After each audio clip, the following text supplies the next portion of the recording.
In a major move that has been taken by Hindustan Unilever in deciding to drop the word fair from their brand, their cream, Fair and Lovely.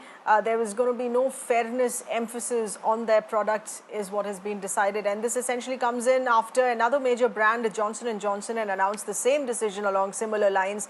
The decision to exit fairness products market in the light of the global Black Lives Matter campaign.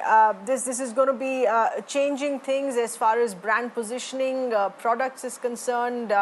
Let's get in a word here from brand consultant Mr. Prahlad Kakkar with us on the phone line. Mr. Kakkar, thank you for being with us. Do you think that this is this really going to have an impact on ground? Is this knee-jerk, or is just about being politically correct, or this can really have an impact in changing the thinking of people as well? Well, the thinking is not going to change that fast, as we found out.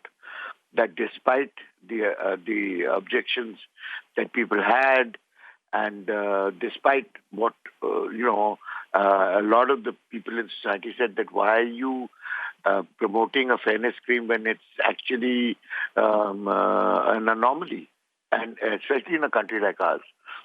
But because the sales were so high and because the demand for the product was so great, there was nothing that they were willing to do about it for a very long time. And now I think politically also it's a correct situation, but also everybody is now trying to score brownie points because everybody is down and out because of the COVID-19. So I think everybody needs to relook at their brands and say, okay, are they consumer friendly? Are they at least saying the right things?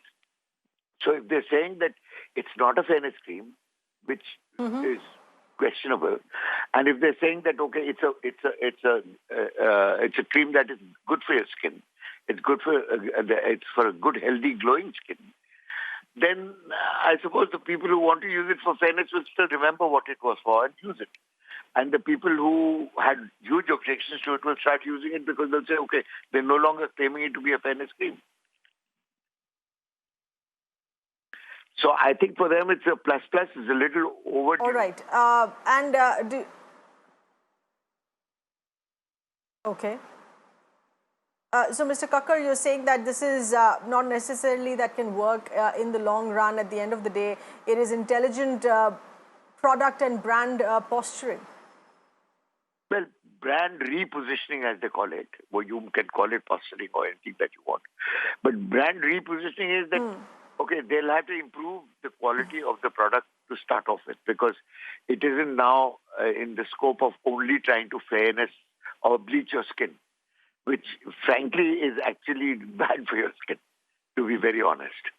Okay, so that means they'll have to put in nutrients, they'll have to put in flexibility, they'll have to put in a whole lot of other products which are basically glamour products, like products like Nivea and things, which actually make your skin glow.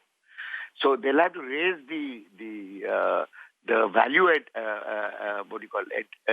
added content of the product, and they'll probably have to raise the price as well, and they'll then get into aggressive marketing. But the thing is that a lot of people who used it purely to think that they could get fair and therefore get more attractive or more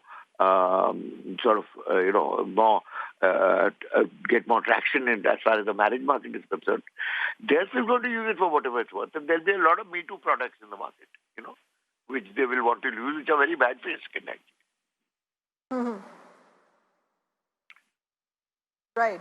All right, Mr. Prahlad Kakkar, appreciate you speaking with that insight here, saying that at the end of the day, this is interesting repositioning, but there's, of course, going to be required much more groundwork required here on how you want your product to be seen. I, for one, personally would feel here that the real test would be to have our matrimonial ads no longer asking for fair wives. That would really mean that there has been a change on ground in the thinking of people. Let's leave it at that. In other news,